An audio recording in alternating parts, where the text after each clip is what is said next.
ലോകം ചരിത്രത്തിലെ തന്നെ ഏറ്റവും നിർണായകമായ ഒരു 24 മണിക്കൂറിലേക്ക് വിരൽ ചൂണ്ടി നിൽക്കുകയാണ്. ഒരു വശത്ത് അമേരിക്കൻ സ്വപ്നങ്ങളുമായി കഴിയുന്ന ലക്ഷക്കണക്കിന് പ്രൊഫഷണലുകളെ ആശങ്കയിലാഴ്ത്തി പുതിയ H-1B വിസ നിയമങ്ങൾ നാളെ മുതൽ പ്രാബല്യത്തിൽ വരുന്നു. മറുവശത്ത് പശ്ചിമേഷ്യയെ ചാരമാക്കാൻ പോകുന്ന ഇസ്രായേലിന്റെ വെനസ്ഡേ ഡെഡ് ലൈൻ അവസാനിക്കാൻ ഇനി നിമിഷങ്ങൾ മാത്രം. ഇതിനിടയിൽ അമേരിക്കയെ ഞെട്ടിച്ചുകൊണ്ട് സ്പെയിൻ തങ്ങളുടെ എയർ സ്പേസ് US വിമാനങ്ങൾക്കായി കൊട്ടിയടയ്ക്കുകയും ട്രംപിന്റെ വൈറ്റ് ഹൌസിന് താഴെ പണിയുന്ന രഹസ്യ മിലിറ്ററി കോംപ്ലക്സിനെ കുറിച്ചുള്ള വിവരങ്ങൾ പുറത്തുവരികയും ചെയ്തിരിക്കുന്നു. പാകിസ്ഥാനിലെ ഭീകരതയുടെ സുരക്ഷിത താവളങ്ങളെക്കുറിച്ചുള്ള US റിപ്പോർട്ടും മസൂദ് അസറിന്റെ സഹോദരന്റെ നിഗൂഢ മരണവും കൂടി ചേരുമ്പോൾ ലോകം വളരെ നിർണായകമായ ഒരു സിറ്റുവേഷനിലാണ്. ഈ ഓരോ നീക്കവും ലോകത്തിന്റെ ഗതി മാറ്റാൻ പോകുന്ന മാരകമായ ആയുധങ്ങളായി മാറുകയാണ്. ആഗോള രാഷ്ട്രീയത്തിലെ ഈ ഞെട്ടിക്കുന്ന മാറ്റങ്ങൾ നമുക്ക് വിശദമായി പരിശോധിക്കാം. വെൽക്കം ടു ലോക.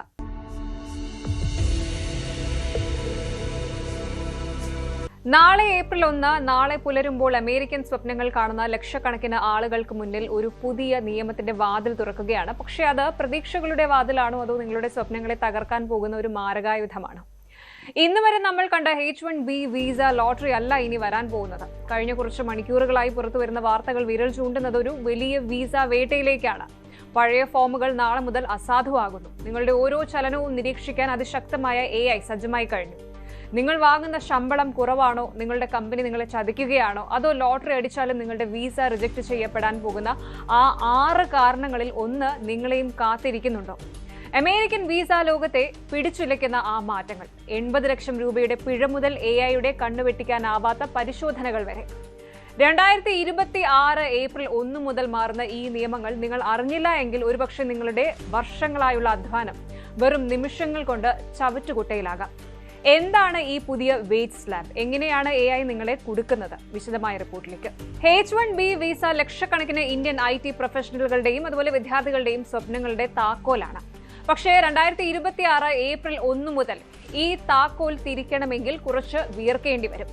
അമേരിക്കൻ വിസ നിയമങ്ങൾ ഒരു വൻ അഴിച്ചുപണിക്ക് വിധേയമാവുകയാണ്. പഴയതുപോലെ ഭാഗ്യം കൊണ്ട് മാത്രം ഇനി വിസ കിട്ടില്ല. ആദ്യം തന്നെ പറയട്ടെ, USCIS അതായത് US citizenship and immigration services പുതിയൊരു അലേർട്ട് പുറപ്പെടുവിച്ചിരിക്കുകയാണ്. നിങ്ങളൊരു H-1B വിസ അപേക്ഷകനാണെങ്കിൽ അല്ലെങ്കിൽ ഒരു കമ്പനി നിങ്ങൾക്കായി പെറ്റിഷൻ ഫയൽ ചെയ്യുകയാണെങ്കിൽ ശ്രദ്ധിക്കുക, നാളെ മുതൽ പഴയ ഫോമുകൾ അതായത് എഡിഷൻ 2125 ജനുവരി 20, 2025 അത് സ്വീകരിക്കില്ല. പുതിയ ഫോം 129 എഡിഷൻ 27-26 27 ഫെബ്രുവരി 2026 മുതലുള്ളത് അത് മാത്രമേ നാളെ മുതൽ എടുക്കൂ. ഇന്ന് രാത്രി 12 മണിക്ക് മുൻപ് നിങ്ങളുടെ പെറ്റിഷൻ എത്തിയില്ല എങ്കിൽ പഴയ ഫോം ചവറ്റുകുട്ടയിലാകും. ഇത് വെറും ഒരു പേപ്പർ മാറ്റലല്ല. ഇത് നിങ്ങൾ നൽകുന്ന ശമ്പള വിവരങ്ങളും എക്സ്പീരിയൻസും വളരെ കൃത്യമായിരിക്കണം. ചെറിയൊരു ഇൻകൺസിസ്റ്റൻസി വന്നാൽ പോലും റിജക്ഷൻ ഉറപ്പാണ്. ഇനിയാണ് ഇതിലെ ഏറ്റവും വലിയ ട്വിസ്റ്റ്. ഇത്രയും കാലം H-1B ഒരു ഭാഗ്യപരീക്ഷണം മാത്രമായിരുന്നു, ഒരു ലോട്ടറി സിസ്റ്റം. പക്ഷേ 2026 മുതൽ അമേരിക്ക പറയുന്നത് ശമ്പളം കൂടുതലുള്ളവർക്ക് മുൻഗണന എന്നാണ്. ഇതിനെ വേജ് വെയ്റ്റഡ് ലോട്ടറി സിസ്റ്റം എന്ന് വിളിക്കുന്നു. ലളിതമായി പറഞ്ഞാൽ നിങ്ങൾ ഒരു ലെവൽ 4 അതായത് ഹൈ വേജ് കാറ്റഗറിയിൽ വരുന്ന ജോലിക്കാരനാണെങ്കിൽ നിങ്ങൾക്ക് ലോട്ടറിയിൽ സെലക്ട് ആകാൻ 4 ചാൻസ് കിട്ടും. എന്നാൽ ഒരു എൻട്രി ലെവൽ അതായത് ലെവൽ 1 ജീവനക്കാരനാണെങ്കിൽ ഒരൊറ്റ ചാൻസ് മാത്രമേ ഉണ്ടാകുകയുള്ളൂ. അതായത് കുറഞ്ഞ ശമ്പളത്തിന് ആളെ എടുത്ത് അമേരിക്കയിലേക്ക് കടത്താമെന്ന് വിചാരിക്കുന്ന കമ്പനികൾക്ക് ഇതൊരു വലിയ തിരിച്ചടിയാണ്. ഹൈ സ്കിൽഡ് ഹൈ പെയ്ഡ് പ്രൊഫഷണലുകൾക്ക് മാത്രമായി അമേരിക്കൻ വാതിലുകൾ കൂടുതൽ തുറക്കപ്പെടുകയാണ്. പാവം പ്രൊഫഷണൽസിന്റെ കാര്യം എന്താകുമെന്ന് കണ്ടു തന്നെ എന്തായാലും അറിയണം. അമേരിക്കയ്ക്ക് പുറത്തു നിന്ന് അതായത് ഇന്ത്യയിൽ നിന്നൊക്കെ നേരിട്ട് ഒരാളെ H-1B വിസയിൽ കൊണ്ടുവരണമെങ്കിൽ കമ്പനികൾ ഒരു പ്രത്യേക ഫീസ് നൽകേണ്ടി വരും. $1 ലക്ഷം ഈ ഒരു തുക, അതായത് ഏകദേശം 80 ലക്ഷത്തിലധികം രൂപ വരും. ഒരു വിസ അടിക്കാൻ മാത്രം ഇത്രയും വലിയ തുക കമ്പനികൾ മുടക്കുമോ? ഇതാണ് ആ ഒരു ഭീകരമായ വശം. അമേരിക്കൻ പൗരന്മാർക്ക് മുൻഗണന നൽകാനും അതുപോലെ വിദേശത്ത് നിന്നുള്ള ഹയറിംഗ് കുറയ്ക്കാനുമാണ് ഇങ്ങനെ ഒരു നീക്കം. ഇത് നിലവിൽ വലിയ നിയമ പോരാട്ടങ്ങളിലൊക്കെ ആണെങ്കിലും പല കമ്പനികളും ഇപ്പോൾ തന്നെ ഈ പണം ബജറ്റിൽ വകയിരുത്തി തുടങ്ങിയിട്ടുണ്ട്. ചെറിയ സ്റ്റാർട്ടപ്പുകൾക്കും മറ്റും ഇനി ഇന്ത്യയിൽ നിന്ന് ആളെ എടുക്കുന്നത് സ്വപ്നങ്ങളിൽ മാത്രമാകുമെന്നാണ് തോന്നുന്നത്. ഇനി ലോട്ടറി അടിച്ചു എന്ന് വിചാരിക്കുക, അപ്പോൾ എല്ലാം ശരിയാകുമോ? ഇല്ല. കാര്യം ലോട്ടറി അടിച്ചാലും നിങ്ങളുടെ വിസ റിജക്ട് ചെയ്യാൻ 6 പ്രധാന കാരണങ്ങളുണ്ട്. ഒന്നെന്ന് പറയുന്നത് സ്പെഷ്യാലിറ്റി ഒക്കുപേഷൻ ഇഷ്യൂ ആണ്. നിങ്ങളുടെ ജോലിക്ക് ഒരു സ്പെഷ്യൽ നോളജ് ആവശ്യമാണ് അല്ലെങ്കിൽ ഒരു സ്പെഷ്യാലിറ്റി ആവശ്യമാണ് എന്ന് ബോധ്യപ്പെടുത്താൻ പറ്റിയില്ല എങ്കിൽ പണിപാടും. ഇനി രണ്ടാമത്തേത് എംപ്ലോയർ എംപ്ലോയി റിലേഷൻഷിപ്പ് ആണ്. കൺസൾട്ടിംഗ് കമ്പനികൾ വഴിയാണ് പോകുന്നതെങ്കിൽ ആ കമ്പനിക്ക് നിങ്ങളിൽ ശരിക്കും നിയന്ത്രണമുണ്ടോ എന്ന് USCIS പരിശോധിക്കും. മൂന്നാമത്തേത് ഡോക്യുമെന്റേഷൻ ഗ്യാപ്സ് ആണ്. അതായത് ഡിഗ്രി സർട്ടിഫിക്കറ്റിലോ എക്സ്പീരിയൻസ് സർട്ടിഫിക്കറ്റിലോ ചെറിയൊരു വിടവുണ്ടെങ്കിൽ പോലും തീർന്നു. ഇനി നാലാമത്തേത് LCA ഇറേഴ്സ് ആണ്. അതായത് ശമ്പളവും ജോലിയും തമ്മിലുള്ള പൊരുത്തക്കേട്. അഞ്ചാമത്തേത് ഫ്രോഡ് ഓർ മിസ് റെപ്രസെന്റേഷൻ. എന്തെങ്കിലും കള്ളത്തരം കാട്ടിയാൽ ലൈഫ് ടൈം ബാൻ വരെ കിട്ടാം. ഇനി ആറാമത്തേത് വീക്ക് RFE റെസ്പോൺസ്. USCIS കൂടുതൽ തെളിവ് ചോദിക്കുമ്പോൾ, അതായത് റിക്വസ്റ്റ് ഫോർ എവിഡൻസ്, അതുണ്ടെങ്കിൽ അതിന് നൽകുന്ന മറുപടി മോശമായാൽ റിജക്ഷൻ ഉറപ്പ്. ഇടയ്ക്കൊരു ആശ്വാസ വാർത്ത കൂടിയുണ്ട്. ഇന്ത്യയിലെ US എംബസികൾ വിസ സ്റ്റാമ്പിങ്ങിനായി കൂടുതൽ സ്ലോട്ടുകൾ തുറന്നിട്ടുണ്ട് എന്നാണ് റിപ്പോർട്ട്. പ്രത്യേകിച്ച് H&L കാറ്റഗറിയിലുള്ളവർക്കാണിത്. ചെന്നൈ, ഹൈദരാബാദ് തുടങ്ങിയ സ്ഥലങ്ങളിൽ ഇന്റർവ്യൂ വെയിറ്റിംഗ് ടൈം കുറയ്ക്കാൻ അവർ ശ്രമിക്കുന്നുണ്ട്. പക്ഷെ ഒരു കാര്യം ഓർക്കുക, ഡോളർ റേറ്റ് കൂടിയതോടെ വിസ ഫീസും കൂടിയിട്ടുണ്ട്. ഇപ്പോൾ $1 $94 എന്ന നിരക്കിലാണ് അവർ ഫീസ് കണക്കാക്കുന്നത്. അതുകൊണ്ട് പോക്കറ്റും കുറച്ചധികം ചോരും. ചുരുക്കത്തിൽ പറഞ്ഞാൽ 2026 H1B സീസൺ വെറും ഒരു അപേക്ഷാ സമർപ്പണമല്ല, അതൊരു സ്ട്രാറ്റജിക് നീക്കമാണ്. കൃത്യമായ പ്ലാനിംഗ് ഇല്ലെങ്കിൽ എത്ര വലിയ എക്സ്പീരിയൻസ് ഉണ്ടെങ്കിലും കാര്യമില്ല എന്ന് സാരം. AI-യും പുതിയ വേജ് സ്ലാബുകളും നിങ്ങളുടെ സ്വപ്നങ്ങൾക്ക് മുന്നിൽ വലിയ വെല്ലുവിളികൾ ഉയർത്തുന്നുണ്ട്. ഭാഗ്യം കൊണ്ട് മാത്രം ജയിക്കാമെന്ന കാലം കഴിഞ്ഞിരിക്കുന്നു. ഇനി വേണ്ടത് കൃത്യമായ സ്കില്ലും ഉയർന്ന പാക്കേജും കൃത്യമായ ഡോക്യുമെന്റേഷനുമാണ്.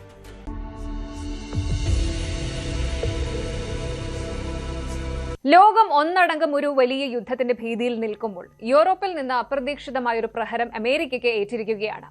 ഇറാൻ-ഇസ്രായേൽ സംഘർഷത്തിൽ നേരിട്ട് ഇടപെടുന്ന US സൈന്യത്തിന് നേരെ സ്പെയിൻ തങ്ങളുടെ വാതിലുകൾ കൊട്ടിയടച്ചിരിക്കുന്നു. നേറ്റോ അംഗമായ ഒരു രാജ്യം അമേരിക്കയ്ക്ക് ഇത്തരം ഒരു പണി കൊടുക്കുമെന്ന് ആരും സ്വപ്നത്തിൽ പോലും വിചാരിച്ചതല്ല. സ്പെയിൻ പ്രധാനമന്ത്രി പെഡ്രോ സാnchez എടുത്ത ഈ തീരുമാനം വെറും ഒരു നയതന്ത്ര നീക്കമല്ല, മറിച്ച് വാഷിംഗ്ടണിന്റെ യുദ്ധക്കൊതിക്ക് ഇതിനു നേരെയുള്ള ഒരു മാരകമായ ആയുധമാണ്. നിയമവിരുദ്ധവും നീതിരഹിതവുമായ ഒരു യുദ്ധത്തിന് സ്പാനിഷ് മണ്ണും ആകാശവും വിട്ടു നൽകില്ല എന്ന് പ്രഖ്യാപിച്ചുകൊണ്ട് അവർ തങ്ങളുടെ എയർ സ്പേസ് US സൈനിക വിമാനങ്ങൾക്കായി പൂർണ്ണമായും നിരോധിച്ചു കഴിഞ്ഞു. എന്താണ് സ്പെയിനെ ഇത്തരം ഒരു കടുത്ത തീരുമാനത്തിന് പ്രേരിപ്പിച്ചത്? ഡൊണാൾഡ് ട്രംപ് നൽകിയ ഭീഷണികൾ എന്തൊക്കെയാണ്? ഈ തീരുമാനം യുദ്ധത്തിന്റെ ഗതി എങ്ങനെ മാറ്റും? പരിശോധിക്കാം. നമുക്ക് കാര്യങ്ങളിലേക്ക് വരാം. കഴിഞ്ഞ കുറച്ച് ദിവസങ്ങളായി ഇറാനുമായി ബന്ധപ്പെട്ട സംഘർഷം കൂടുതൽ രൂക്ഷമായിരിക്കുകയാണ്. US-ഉം ഇസ്രായേലും ചേർന്ന് ഇറാനിലെ സൈനിക കേന്ദ്രങ്ങൾ ലക്ഷ്യമിട്ട് നടത്തുന്ന നീക്കങ്ങൾക്ക് പിന്തുണ നൽകാൻ പല യൂറോപ്യൻ രാജ്യങ്ങളും തയ്യാറായിട്ടില്ല. ഇതിൽ ഏറ്റവും ശക്തമായ നിലപാടെടുത്തത് സ്പെയിനാണ്. സ്പാനിഷ് പ്രതിരോധ മന്ത്രി മാർഗരിറ്റ റൂബിൾസ് കഴിഞ്ഞ ദിവസം വ്യക്തമാക്കിയത് ഇങ്ങനെയാണ്: ഇറാൻ യുദ്ധവുമായി ബന്ധപ്പെട്ട യാതൊരു സൈനിക നീക്കങ്ങൾക്കും സ്പാനിഷ് ആകാശസീമയോ സംയുക്ത സൈനിക താവളങ്ങളോ ഉപയോഗിക്കാൻ അനുവദിക്കില്ല.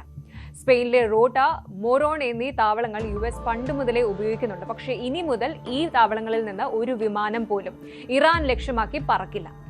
ഇത് ശരിക്കും അമേരിക്കൻ സൈന്യത്തിന്റെ ലോജിസ്റ്റിക്സ് പ്ലാനുകളെ വലിയ രീതിയിൽ തകർക്കുന്ന ഒന്നാണ്. യൂറോപ്പിലൂടെയുള്ള ഈ റൂട്ട് അടഞ്ഞാൽ വിമാനങ്ങൾക്ക് ചുറ്റി സഞ്ചരിക്കേണ്ടി വരും. അതായത് സമയവും ഇന്ധനവും കൂടുതൽ ചിലവാകും.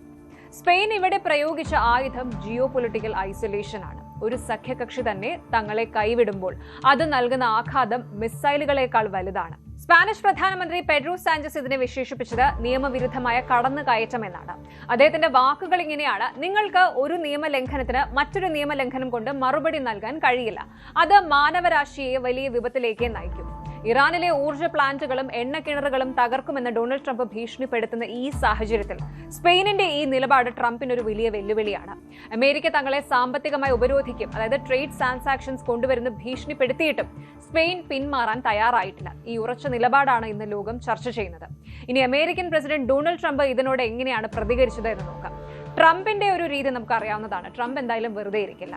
സ്പെയിനിന്റെ സഹായം ഞങ്ങൾക്ക് ആവശ്യമില്ല എന്ന് വൈറ്റ് ഹൌസ് ആദ്യം പറഞ്ഞെങ്കിലും തൊട്ടു പിന്നാലെ സ്പെയിനുമായുള്ള വ്യാപാര ബന്ധം വിച്ഛേദിക്കുമെന്ന് ട്രംപ് മുന്നറിയിപ്പ് നൽകി കഴിഞ്ഞു. സ്പാനിഷ് ഉൽപ്പന്നങ്ങൾക്ക് വൻ നികുതി ഏർപ്പെടുത്തുമെന്നും നേറ്റോയിലെ അവരുടെ പ്രാധാന്യം കുറയ്ക്കുമെന്നുമാണ് ട്രംപിന്റെ വാദം. ഇതിനു മുൻപും പ്രതിരോധ ചിലവുകൾ കൂട്ടാൻ വിസമ്മതിച്ചതിന് സ്പെയിനുമായി ട്രംപ് കൊമ്പ് കോർത്തിട്ടുണ്ട്. ഇപ്പോൾ ഈ എയർ സ്പേസ് നിരോധനം കൂടി വന്നതോടെ ബന്ധം ആകെ വഷളായിരിക്കുകയാണ്. ഒരു വശത്തെ യുദ്ധം, മറുവശത്ത് സഖ്യകക്ഷികൾ തമ്മിലുള്ള പോര്. ഇത് എങ്ങോട്ടാണ് പോകുന്നത്?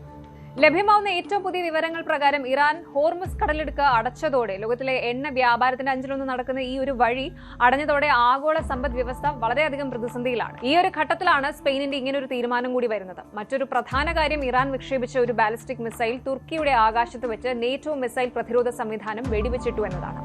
യുദ്ധം ഇറാനിൽ മാത്രം ഒതുങ്ങുന്നില്ല, അത് അയൽ രാജ്യങ്ങളിലേക്കും പടരുകയാണ്. ഈ സാഹചര്യത്തിലാണ് സ്പെയിൻ പറയുന്നത് ഞങ്ങൾ ഇതിന്റെ ഭാഗമാകില്ല എന്ന്. ജർമ്മനിയും ഫ്രാൻസും ഇതിനോട് യോജിക്കുന്നില്ല എങ്കിലും സ്പെയിനിനെ പരസ്യമായി എതിർക്കാനും അവർക്ക് സാധിക്കുന്നില്ല. അതായത് ഈ യുദ്ധത്തിന്റെ കാര്യത്തിൽ യൂറോപ്പിൽ ഇപ്പോൾ വലിയൊരു ഭിന്നതയാണ് ഉണ്ടായിരിക്കുന്നത്. രാജ്യങ്ങൾ പല ചേരികളായി തിരിഞ്ഞു കഴിഞ്ഞു. ഇനി ഇറാനിലെ ജനവാസ കേന്ദ്രങ്ങളിൽ പുകപടലങ്ങൾ ഉയരുന്ന ദൃശ്യങ്ങളാണ് പുറത്തുവരുന്നത്. ഹോർമസ് കടലെടുക്ക് അടച്ചതോടെ ഇന്ധനവില കുതിച്ചുയരുകയാണ്. ഒരു ബാരൽ എണ്ണയുടെ വില റെക്കോർഡ് നിലവാരത്തിലേക്ക് എത്തുമെന്നാണ് റിപ്പോർട്ടുകൾ. ഈ ഒരു യുദ്ധം ലോകത്തെ പട്ടിണിയിലേക്കും പണപ്പെരുപ്പത്തിലേക്കും തള്ളിവിടുമോ എന്ന ഭീതിയിലാണ് എല്ലാവരും. സ്പെയിൻ ഉയർത്തിപ്പിടിച്ച ആ ഒരു വെപ്പൺ, അതായത് നയതന്ത്രപരമായ വിയോജിപ്പ് മറ്റു രാജ്യങ്ങളും ഏറ്റെടുത്താൽ ഒരുപക്ഷെ ഈ യുദ്ധം പെട്ടെന്ന് അവസാനിച്ചേക്കാം. പക്ഷേ ട്രംപ് തന്റെ തീരുമാനത്തിൽ നിന്ന് പിന്നോട്ട് പോകുമോ, അതോ ഇറാനെ പൂർണ്ണമായും നശിപ്പിക്കുമെന്ന ഭീഷണി നടപ്പിലാക്കുമോ? വരും ദിവസങ്ങൾ ലോക ചരിത്രത്തിൽ തന്നെ നിർണായകമാണ്.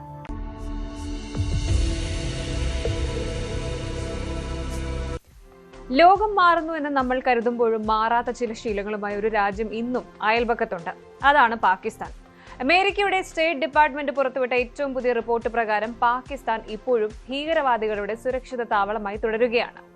അതെ, ലോകം പുരോഗതിയുടെ പുതിയ തലങ്ങൾ തേടുമ്പോഴും പാകിസ്ഥാൻ ഇപ്പോഴും മാറ്റമില്ലാത്ത ഒരു ഭീകര കേന്ദ്രമായി തുടരുകയാണ് എന്ന ഞെട്ടിക്കുന്ന വിവരങ്ങളാണ് പുറത്തുവരുന്നത്. വെറും ഒരു ആരോപണമല്ല ഇത്. കൃത്യമായ കണക്കുകൾ സഹിതം 15 മാരക ഭീകര സംഘടനകൾ ഇന്നും പാകിസ്ഥാനിൽ സജീവമാണെന്ന് US റിപ്പോർട്ട് അടിവരയിടുന്നു.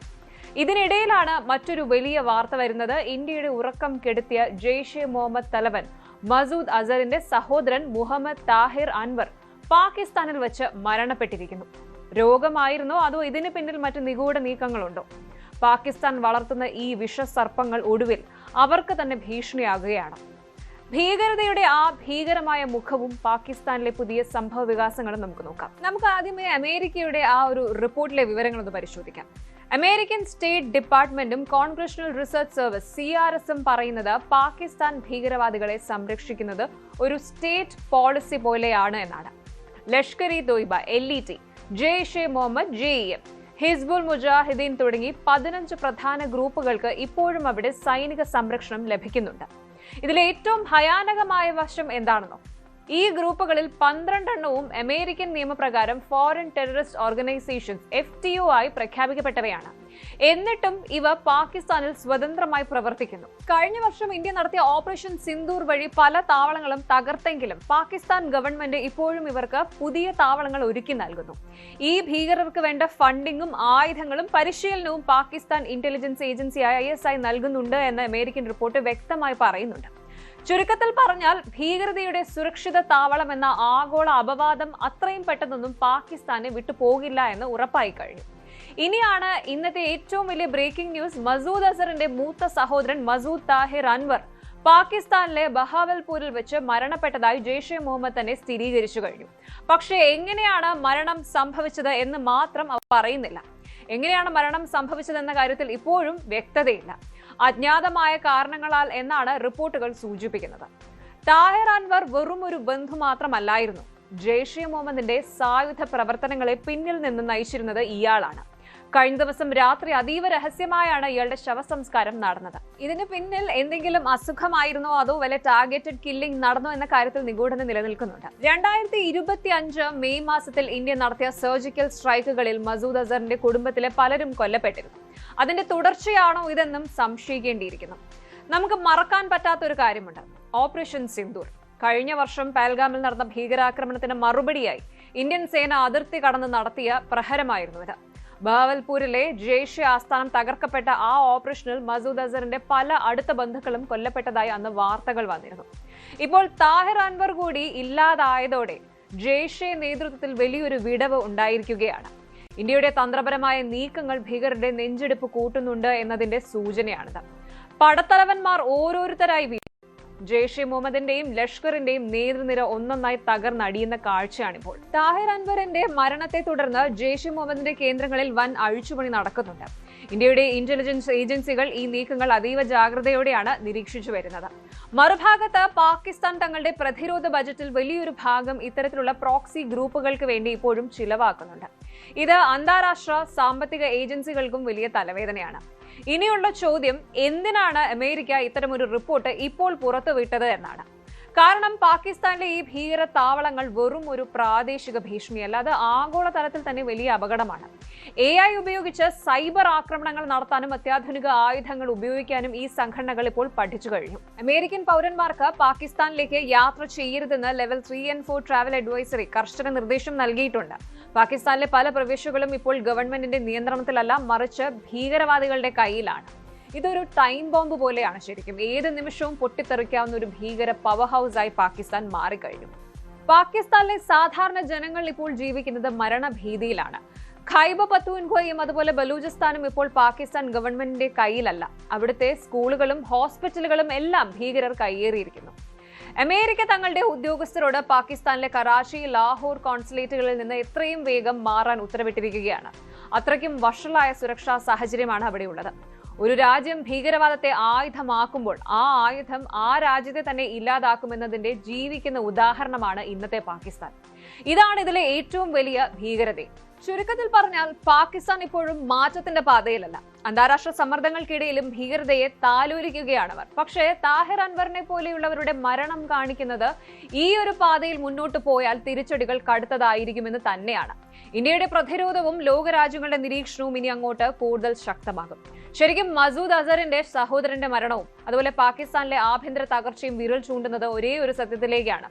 ഭീകരതയെ ആയുധമാക്കുന്നവർക്ക് രക്ഷയില്ല, ഭീകരതയെ നേരിടുന്നവർക്കാണ് വിജയം.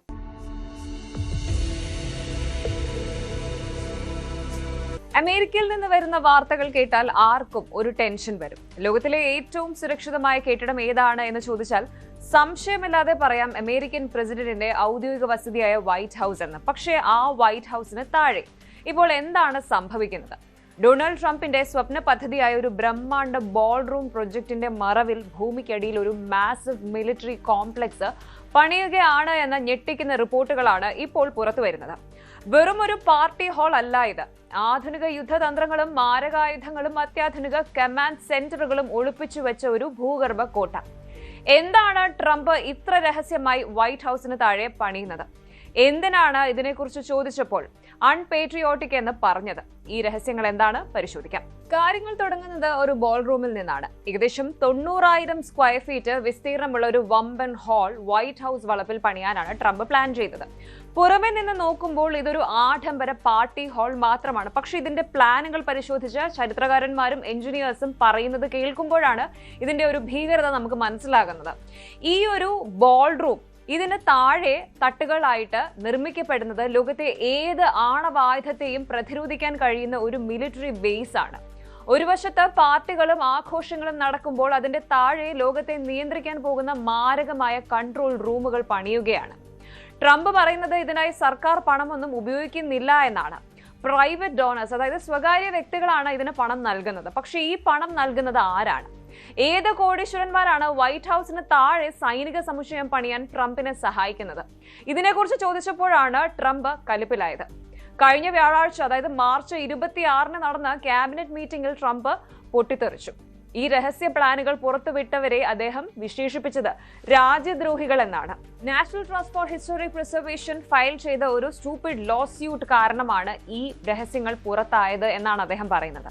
കോൺഗ്രസിന്റെ അനുവാദമില്ലാതെ വൈറ്റ് ഹൗസ് പോലെ ഒരു ചരിത്ര സ്മാരകത്തിന് താഴെ ഇത്രയും വലിയ കുഴി കുഴിക്കുന്നത് നിയമവിരുദ്ധമാണെന്നാണ് കേസ്. പക്ഷെ ട്രംപ് പറയുന്നത് നോക്കൂ, ഇത് രഹസ്യമായിരിക്കേണ്ടതായിരുന്നു. പക്ഷെ ഈ അറിവില്ലാത്തവർ ഇത് പബ്ലിക് ആക്കി. ഒരു നയ പൈസ സർക്കാർ പണമില്ലാതെയാണ് ഇത് പണിയുന്നത്. പിന്നെ എന്താണ് പ്രശ്നം? പക്ഷെ അമേരിക്കൻ നീതിന്യായ വ്യവസ്ഥ അത്ര നിസ്സാരമായി ഇതിനെ കാണുന്നില്ല. ഡിസ്ട്രിക്ട് ജഡ്ജി റിച്ചർഡ് ലിയോൺ ഈ പ്രൊജക്ടിനെ വളരെ ഗൗരവത്തോടെയാണ് നോക്കുന്നത്. നാളെ ഏപ്രിൽ 1 പണി തുടങ്ങാൻ ഇരിക്കെ ഇന്ന് രാത്രി വൈകിയോ നാളെയോ കോടതി വിധി വന്നേക്കാം. ഒരുപക്ഷെ ട്രംപിന്റെ ഈ സ്വപ്ന പദ്ധതി കോടതി തടഞ്ഞേക്കും. നമുക്കൊന്ന് സങ്കല്പിച്ച് നോക്കാം. 90,000 സ്ക്വയർ ഫീറ്റ് എന്ന് പറയുന്നത്, അതായത് ഏകദേശം 1.5 ഫുട്ബോൾ മൈതാനത്തിന്റെ അത്രയും വലുപ്പം, അല്ലെങ്കിൽ അതിലും വലുത് എന്ന് വേണം പറയാൻ. വൈറ്റ് ഹൗസിന്റെ സുരക്ഷാ മേഖലയ്ക്ക് താഴെ ഇത്രയും വലിയൊരു നിർമ്മാണം നടക്കുമ്പോൾ അത് വാഷിംഗ്ടൺ DC-യുടെ തന്നെ ആകെ സുരക്ഷയെ ബാധിക്കും. ഈ ഭൂഗർഭ നിലവറകളിൽ വിമാനങ്ങൾ പോലും ഇറങ്ങാൻ കഴിയുന്ന ഹാങ്ങറുകൾ ഉണ്ടെന്നും അത്യാധുനിക മിസൈൽ ഡിഫൻസ് സിസ്റ്റം ഇതിനുള്ളിൽ സജ്ജീകരിച്ചിട്ടുണ്ടെന്നും പറയപ്പെടുന്നു. ലോകം മുഴുവൻ സാമ്പത്തിക പ്രതിസന്ധിയിലൂടെ കടന്നു പോകുമ്പോൾ ഇത്രയും വലിയൊരു ആഡംബര സൈനിക സമുച്ചയം പണിയുന്നത് എന്തിനാണ്? 3ാം ലോക മഹായുദ്ധം ട്രംപ് പ്രതീക്ഷിക്കുന്നുണ്ടോ? അതോ സ്വന്തം സുരക്ഷയ്ക്ക് വേണ്ടി അദ്ദേഹം ഒരുക്കുന്ന ഒരു രഹസ്യ ഗുഹയാണോ ഇത്? ഈ വാർത്ത പുറത്തു കൊണ്ടുവന്ന ന്യൂയോർക്ക് ടൈംസിനെതിരെ White House press secretary Karoline Leavitt ആഞ്ഞടിച്ചിരിക്കുകയാണ്. ഈ ബോൾ റൂമിനെ കുറിച്ച് ലേഖനം എഴുതിയ 3 പേർക്ക് നിർമ്മാണ മേഖലയെക്കുറിച്ച് എന്തറിവുണ്ട് എന്നാണ് ഇവർ ചോദിക്കുന്നത്. ഫൈൻ ആർട്സും അർബൻ പ്ലാനിംഗും പഠിച്ചവർക്ക് ഈ പ്രൊജക്ടിന്റെ മഹത്വം മനസ്സിലാകില്ലെന്ന് അവർ പരിഹസിച്ചു. പക്ഷേ ജനങ്ങളുടെ ആശങ്ക ഇതൊന്നുമല്ല. എന്തിനാണ് അമേരിക്കൻ പ്രസിഡന്റിന് ഇത്രയും വലിയൊരു ഭൂഗർഭ ആയുധം?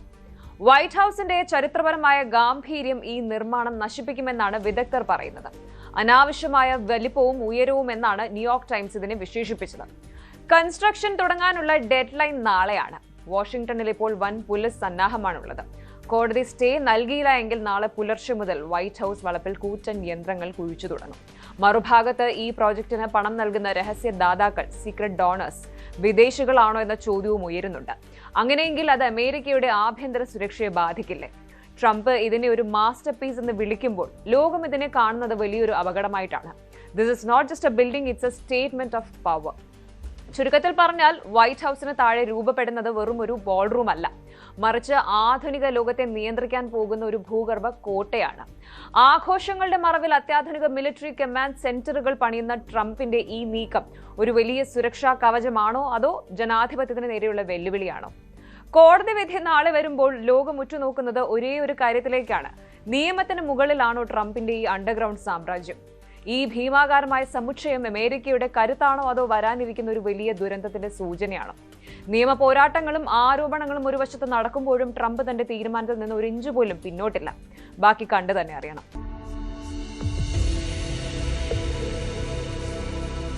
ചരിത്രത്തിലെ ഏറ്റവും ഭീകരമായ ഒരു 24 മണിക്കൂറിലേക്ക് ലോകം കടക്കുകയാണ്. നമ്മൾ ഇപ്പോൾ സംസാരിക്കുമ്പോഴും പശ്ചിമേഷ്യയിൽ നിന്ന് പുറത്തു വരുന്നത് യുദ്ധത്തിന്റെ കാഹളമല്ല, മറിച്ച് സർവനാശത്തിന്റെ മുന്നറിയിപ്പാണ്.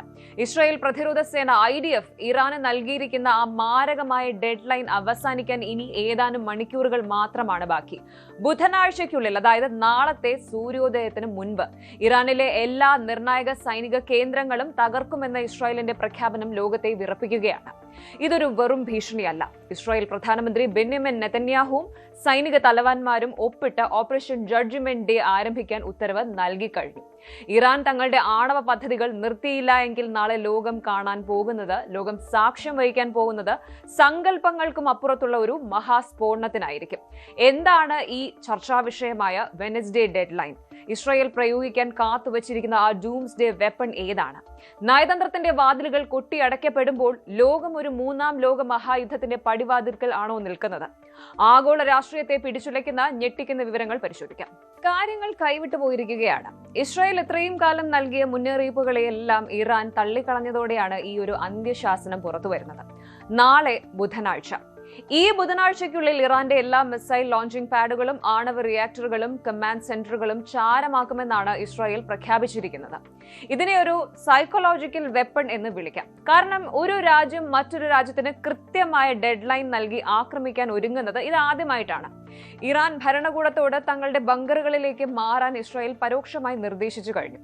തങ്ങളുടെ പക്കലുള്ള ഏറ്റവും ആധുനികമായ ലോങ് റേഞ്ച് മിസൈലുകൾ ഇപ്പോൾ ഇറാനിലെ ലക്ഷ്യങ്ങൾക്ക് നേരെ ലോക്ക് ചെയ്ത് കഴിഞ്ഞുവെന്ന് IDF വക്താവ് ഡാനിയൽ ഹഗാരി സ്ഥിരീകരിച്ചു. എന്തൊക്കെയാണ് ഇസ്രായേൽ തകർക്കാൻ പോകുന്നത്? പുറത്തുവരുന്ന ഇന്റലിജൻസ് റിപ്പോർട്ടുകൾ പ്രകാരം 50-ലധികം പോയിന്റുകളാണ് ഇസ്രായേൽ മാർക്ക് ചെയ്തിരിക്കുന്നത്. അവയിൽ ചിലത് ഇതാണ്. 1, നഥാൻസ് ന്യൂക്ലിയർ ഫെസിലിറ്റി, ഇറാന്റെ ആണവ കരുത്ത് ഇല്ലാതെയാക്കാൻ ഇവിടം തകർക്കും. രണ്ടാമതായിട്ട് അണ്ടർഗ്രൗണ്ട് മിസൈൽ ബേസസ്, അതായത് ഭൂമിക്കടിയിലെ ഇറാന്റെ മിസൈൽ നഗരങ്ങൾ തകർക്കും. മൂന്നാമതായിട്ട് ഓയിൽ റിഫൈനറീസ് ഉണ്ട്, ഇറാന്റെ സാമ്പത്തിക നട്ടലൊടിക്കാൻ അവരുടെ എണ്ണപ്പാടങ്ങൾ.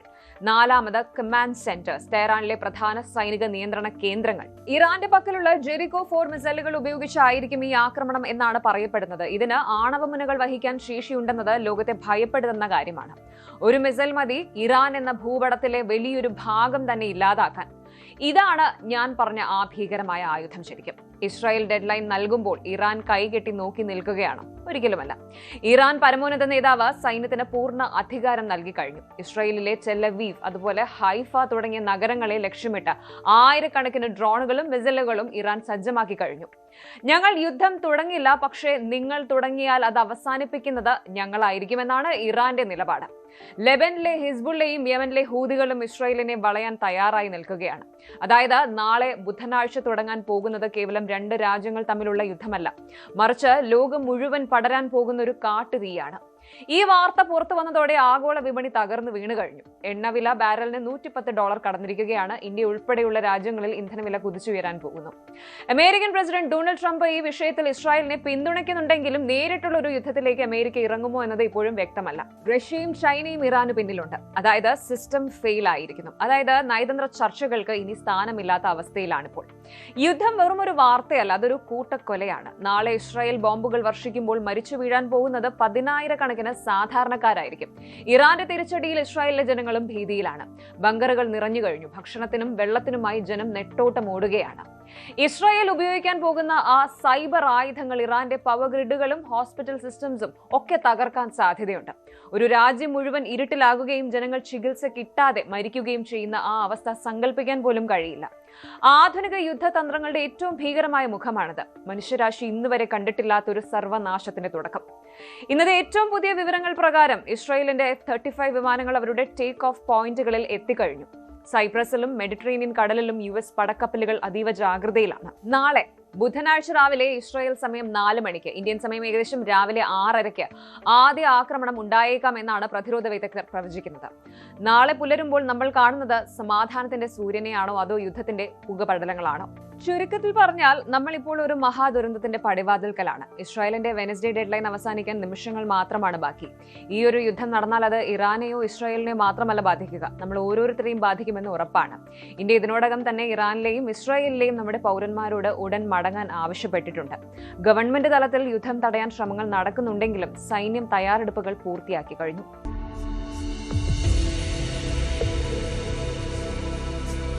ഈ വാർത്തകളൊക്കെ കേട്ട് നമ്മൾ ഭയപ്പെടേണ്ടതില്ല എന്നാണ് മനസ്സിലാകുന്നത്. മറിച്ച് അപ്ഡേറ്റഡ് ആയിരിക്കുക എന്നതാണ് പ്രധാനം. ലോകം ഇത്രയേറെ പ്രതിസന്ധികളിലൂടെ കടന്നു പോകുമ്പോഴും സമാധാനത്തിനായുള്ള ശ്രമങ്ങൾ ശരിക്കും പിന്നാമ്പുറങ്ങളിൽ ശക്തമായി തന്നെ നടക്കുന്നുണ്ട്. അമേരിക്കൻ വിസ നിയമങ്ങളിലെ കടുപ്പം നമ്മുടെ സ്കില്ലുകൾ വർദ്ധിപ്പിക്കാനുള്ള ഒരു പോസിറ്റീവ് ചലഞ്ചായി കാണാം. യുദ്ധത്തിന്റെ കാർമേഘങ്ങൾ എത്ര കടുത്തതായാലും നയതന്ത്ര ചർച്ചകൾക്ക് ഇപ്പോഴും വഴി തുറന്നിട്ടുണ്ടെന്നത് ഒരു വലിയ പ്രതീക്ഷയാണ്. ഇന്ത്യ ഇന്ന് ലോകശക്തികൾക്കിടയിൽ ഒരു ശക്തമായ മധ്യസ്ഥനായി ഉയർന്നു വരുന്നത് നമുക്ക് ഓരോരുത്തർക്കും അഭിമാനിക്കാവുന്ന കാര്യമാണ്. ഇരുട്ടിന് ശേഷം ഒരു വെളിച്ചമുണ്ട് എന്ന് പറയുന്നത് പോലെ ഈ പ്രക്ഷുബ്ധമായ അന്തരീക്ഷവും ഒരു പുതിയ സമാധാന യുഗത്തിന് വഴിമാറുമെന്ന് നമുക്ക് പ്രത്യാശിക്കാം. നമ്മുടെ സുരക്ഷയും ലോക സമാധാനത്തിനുമായി നമുക്ക് ഒന്നിച്ചു നിൽക്കാം. Good night.